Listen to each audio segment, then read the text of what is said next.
Bonjour mes élèves, soyez les bienvenus sur notre plateforme Tilmid Taïs, soutien scolaire. On va commencer notre leçon qui est les fonctions numériques partie 2. Comme vous connaissez, on a déjà vu aux premières parties deux types de fonctions, à savoir la fonction f de x égale ax carré avec a différent de 0 et la fonction aussi f de x qui est écrite sur la forme a sur x avec a différent de 0. D'abord, on va commencer par la première fonction qui est définie sur l'ensemble des nombres réels R tel que f de x égale ax au carré. Bon, nous savons que cette fonction, si on prend la valeur a égale 1, regardez, très bien, pour a égale 1, f de x devient x au carré. Donc cette fonction qui a x au lieu associé x carré est appelée fonction carré. Et bien sûr, il est défini sur R, ce qui veut dire que l'ensemble de définition égale l'ensemble R. Nous allons passer au sens de variation. Par définition, selon la première partie, quand est-ce que f est croissante ou décroissante sur un intervalle quelconque. L'intervalle ici que nous avons, c'est l'intervalle 0 plus l'infini.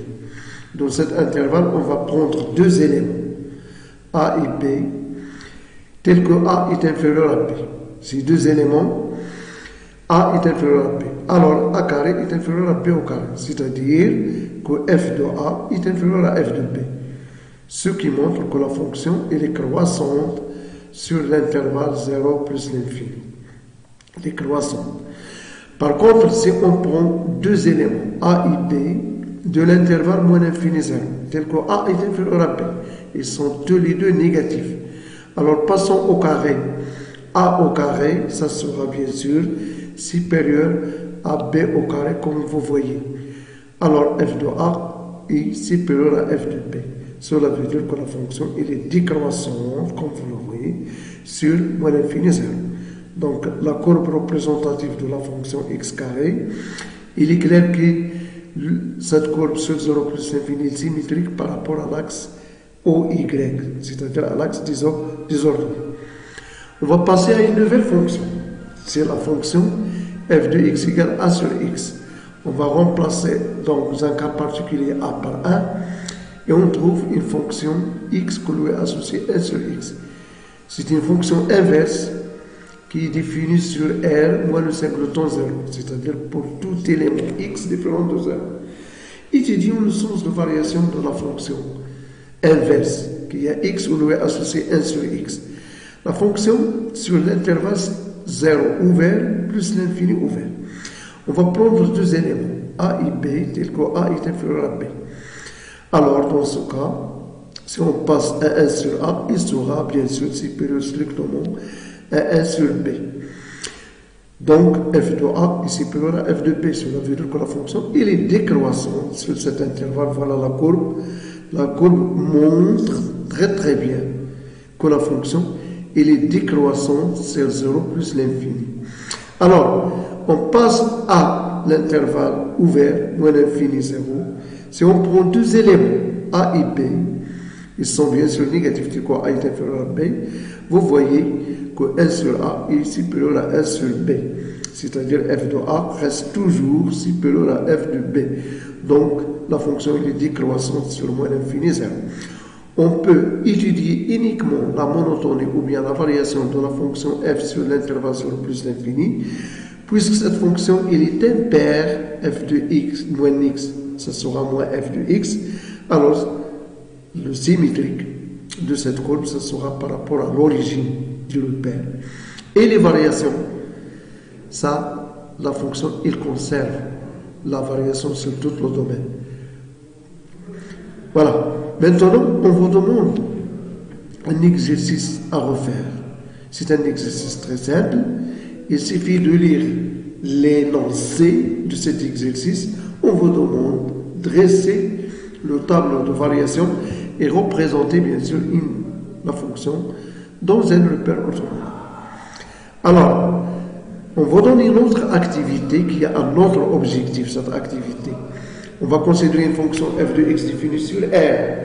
Son expression f de x égale 2x au carré plus 3. Premièrement, étudier et représenter graphiquement dans le repère orthogonal OIG la fonction g définie par son expression g de x égale 2x au carré. Bon, on note C, la courbe représentative de la fonction f, C', c'est la courbe représentative de la fonction g, dans le même repère bien sûr. On va choisir deux points, tels que le premier point f d'abscisse x et aussi le second point d'abscisse x. Alors, on va montrer que le vecteur nm égale 3j. Et après, déduire que m est l'image de n par la translation du vecteur 3j. Alors, c'est à vous de faire cette activité dans le cahier de vos recherches. Après un instant, vous allez voir que la courbe de C', qui est celle de G, se déduit, qui est celle de F, par exemple la courbe de C, se déduit à partir de la courbe de C de G, par une translation du vecteur qu'on a vu, c'est le vecteur 3G. Je reviens, c'est le vecteur de 3G. Alors, il y a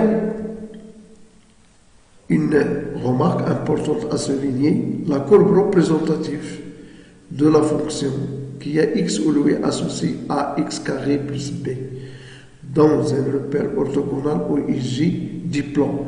C'est une parabole de sommet O, mais l'ordonnée c'est b.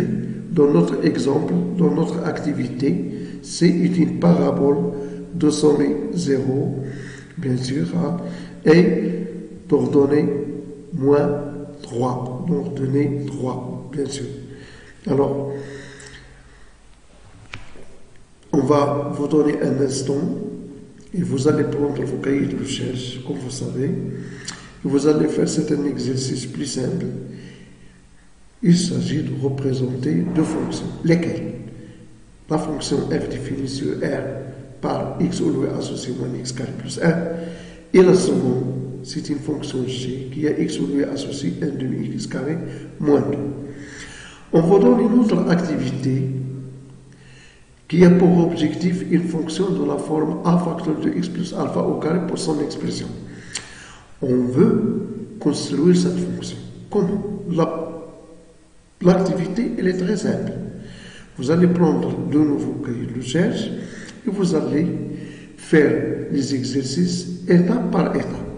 Donc, la première étape, nous avons une fonction de la forme f de x égale 3 facteur de x plus 1 de tout au carré. Comme vous voyez, voilà, on vous demande de représenter graphiquement. Quelle fonction? C'est la fonction g de x qui est de la forme ax au carré, c'est-à-dire g de x égale 3x carré. Puis, on note C, la courbe de f, C', celle de g, dans le même repère bien sûr. On prend un point m d'abscisse x, m, un point de c d'abscisse x, et n, un point de la courbe C', mais qui est d'abscisse x plus 1. On vous demande de trouver, ou bien de vérifier, ou bien de montrer que le vecteur Lm égale moins le vecteur I. Et après, déduire que l'image de M est M par sa translation du vecteur I. Alors, une remarque. Voilà, revenons. Vous avez la courbe C comme précédemment et se déduit de la courbe C' par sa translation du vecteur moins I. En effet, regardez le schéma qu'on a déjà réalisé. Donc, la courbe C, voilà, la courbe de la fonction f, celle de la fonction g, qui est une fonction de référence. Bon, maintenant, on a une translation. Quel est son vecteur? Eh bien, son vecteur, hein, c'est moins i. Donc, les coordonnées de moins i, ce sont moins 1, 0. Cela veut dire que C est une parabole de sommet S de coordonnées moins 1, 0. En général, si nous avons une fonction qui s'écrit sous la forme x, où lui associe a facteur de x plus alpha au carré, dans un repère orthogonal, on veut dessiner sa courbe. Alors, le sommet de cette parabole, c'est S de coordonnées moins alpha 0. Mes élèves, je vous donne un exercice très simple d'une fonction f définie sur R qui s'écrit sous la forme suivante. f de x égale 2x carré plus 4x. Vous allez vérifier que f de x égale 2 facteur de x plus 1 au carré moins 2. Ça, c'est très simple, il suffit de développer. Puis, vous allez représenter dans le repère OIJ la fonction g qui est égale g de x de x carré. Alors, vous allez utiliser une translation. C'est à vous de choisir le vecteur de cette translation comme on l'a fait précédemment. Et vous allez construire la courbe et donner la nature de cette parabole en précisant le sommet, bien sûr. Alors, le courant général, ce qu'il faut savoir, premièrement, lorsqu'il s'agit d'une fonction de la forme x ou y associée à x carré, domaine de définition c'est R. Donc, il reste à discuter si A positif ou négatif. Lorsque A positif, la fonction, comme vous voyez, elle est décroissante sur moins l'infini 0, puis croissante sur 0 plus l'infini. Et son centre, c'est O de coordonnées 0, 0. De même, si A est négatif, alors la fonction elle est croissante sur moins l'infini 0 et décroissante sur 0 plus l'infini. Bon, dans le premier cas, 0 ici, c'est une valeur minimale de f pour x égale 0 dans le cas où A est positif. Dans le cas où A est négatif, regardez très bien, 0 c'est une valeur maximale pour x égale 0.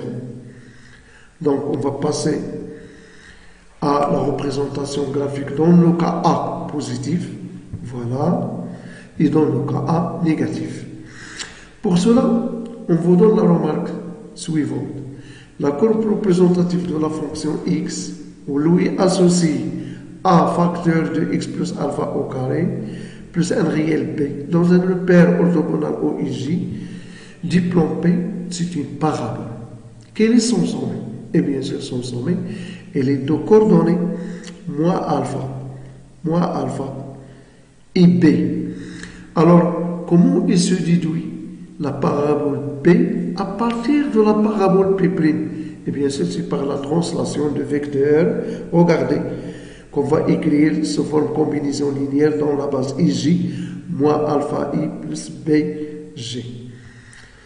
Mes chers élèves, cette fois-ci, on va passer à un tout petit exercice. Quel est l'objectif de cet exercice? L'objectif de cet exercice, c'est que tout élève est capable de construire le courbe. L'une de la fonction f, l'autre de la fonction g. Mais il y en a des questions qui sont pertinentes. Parfois, on demande aux élèves quelle est la position de la courbe f par rapport à celle de g. Ou bien discuter la position des courbes. Ou bien résoudre graphiquement soit l'inéquation f de x est plus ou égal à g de x, soit f de x est inférieur ou égal à g de x, soit f de x égale à un certain réel, soit f de x est inférieur ou égal à un certain réel. Donc ce type de question, il existe partout dans les exercices et il est proposé dans des contrôles. Comment on va répondre à cet exercice? Mes chers élèves, vous allez construire la fonction f de qui a x ou y associé f de x égale x carré, c'est une parabole de son maison de 0, et vous allez construire la fonction g qui a x ou y associé moins x. Bien sûr, c'est une fonction linéaire, parce qu'il s'écrit sous la forme a de x. Son coefficient a il est négatif. Pour la première, x carré, c'est très simple à construire. Pour la seconde, c'est unique. La fonction linéaire, comme vous savez, au collège, c'est une droite qui passe par l'origine. Donc, si on prend l'image de 1, c'est moins 1. Donc, vous voyez la figure ici, elle est bien construite. Alors, on va passer à cette inéquation. Vous voyez que pour répondre à cette inéquation, on va se donner des lectures des solutions. Qu'est-ce que ça veut dire l'inéquation f de x? Les solutions sont les abscisses des points de la courbe CF, voilà, regardez avec moi, qui est au-dessous de la courbe de la fonction g. Alors, si on prend, ce sont les éléments moins 1, 0. Ce sont les éléments, bien sûr, moins 1, 0. On peut trouver ce résultat algébriquement. On va commencer. Donc, si on résout f de x égale j de x, il est clair que x carré égale moins x. Donc, x carré plus x égale 0. On factorise par x. On obtient, comme vous voyez, x facteur de x plus 1 égale 0. Le produit est nul si l'un des facteurs est nul, x égale 0 ou x égale moins 1. Alors, les solutions de cette inéquation, si on fait le tableau de signe, ça va donner moins 1, 0. Je ne pense pas qu'il y a ici une difficulté, mais la difficulté qui existe, c'est comment lire graphiquement. Donc, f de x inférieur à j de x, il faut chercher les abscisses des points de la courbe de f qui sont situés au-dessous de la droite de D. Donc, d'après le graphique, l'ensemble de solutions de cette inéquation f de x inférieur à j de x et l'intervalle, bien sûr, fermé moins 1, 0. Maintenant, on va partir vers une fonction de type ax carré plus bx plus c avec a non nul. Comme vous voyez, dans le semestre 1, on avait les polynômes. Et parmi les fonctions polynômes qu'on avait, c'est le trinôme qui s'écrit sous la forme ax carré plus bx plus c. Donc, on va essayer aujourd'hui de passer à une étape très importante, c'est d'étudier les variations de cette fonction et comment construire cette fonction par rapport. Alors, on va vous donner une activité. Cette activité, c'est à vous de la faire dans le cahier de recherche. Elle est très simple. Comme vous voyez, j de x égale 2x carré plus 4x moins 1, là, et vous allez prouver que 2x carré plus 4x moins 1, c'est 2 facteurs de x plus 1 au carré moins 3. Et vous allez construire la parabole, bien sûr, d'équation y égale 2 facteurs de x plus 1 au carré. Vous pouvez déduire comment on construit la courbe, c'est comme on avait précédemment. Bon, si f de x égale ax carré plus bx plus c, avec a, b, c des réels et a non nul, vous allez écrire f de x sous la forme a facteur de x moins b au carré plus q. Bien sûr, p et q sont deux réels que l'on détermine en fonction de a et b, c. On admet que la courbe représentant est une parabole, détermine alors son sommet et son axe. Propriété à retenir est très importante. C'est une propriété qui est très importante concernant la fonction f de x égale ax carré plus bx plus c où abc réel avec a différent de 0. Il représente bien sûr une parabole. Quel est son sommet? Son sommet, c'est moins b sur 2a. Toujours le sommet de la fonction f de x égale ax carré plus bx plus c et son abscisse est moins b sur 2a. Et pour trouver l'ordonnée, il faut calculer les marges de moins b sur 2a par la fonction f. Donc, dans le premier cas, le cas positif, a positif, la fonction est décroissante sur quel intervalle? Sur moins l'infini jusqu'à moins b sur 2a. Et décroissante sur 0 moins b sur 2a, a plus l'infini. Il est clair dans la figure. Donc, l'axe de symétrie de cette parabole, c'est l'équation x égale moins b sur 2a, qui est droite verticale. Droite verticale, bien sûr. Alors, le sommet, comme on a dit, c'est moins b sur 2a et f de moins b sur 2a. D'où le tableau de variation dans ce cas, comme vous le voyez. Voilà l'abscisse du parabole. Je reviens avant de faire l'exercice. Voilà l'image. Donc ça c'est l'abscisse, ça c'est l'ordonnée. Même remarque, si A négatif, cette parabole, il a un sommet. Quel est son abscisse? C'est moins b sur 2a. Quel est son ordonnée? C'est f de moins b sur 2a. Bon, l'axe de symétrie de la parabole, c'est toujours l'équation x égale moins b sur 2a.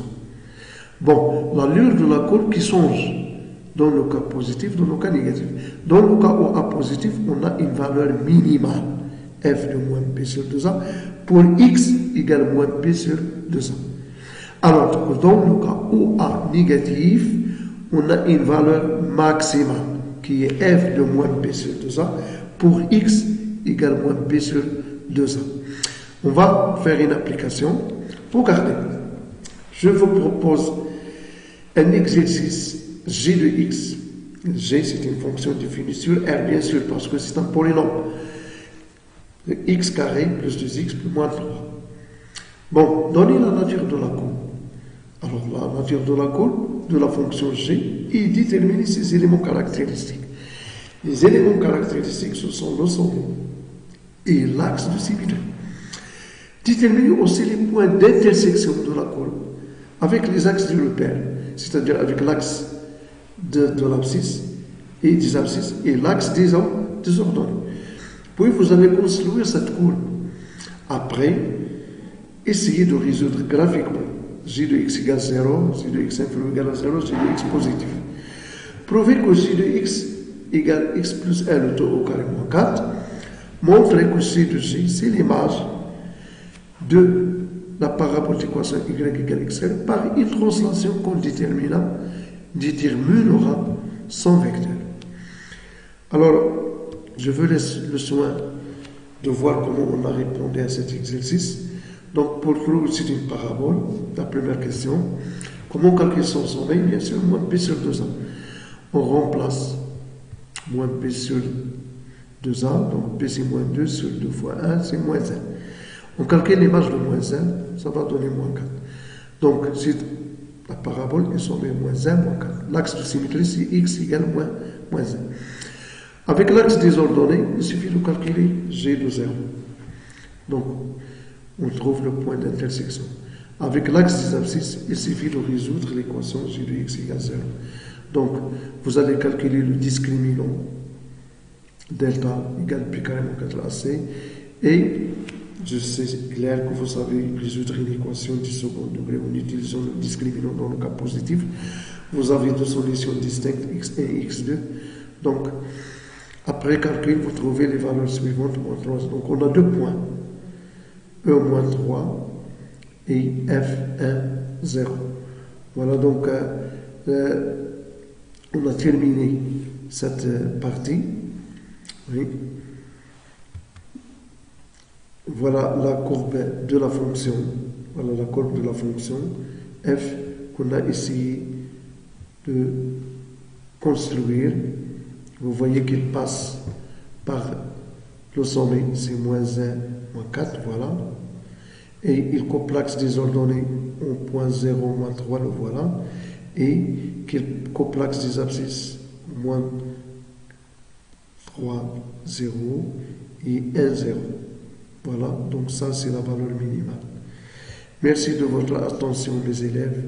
Pour la prochaine fois, on va aborder une autre partie sur les fonctions numériques, partie 2. Il s'agit de la fonction hyperbole. Il s'agit de la nature d'une fonction de la forme ax plus b sur cx plus d qui est hyperbole. Voilà, donc merci de votre attention. À bientôt.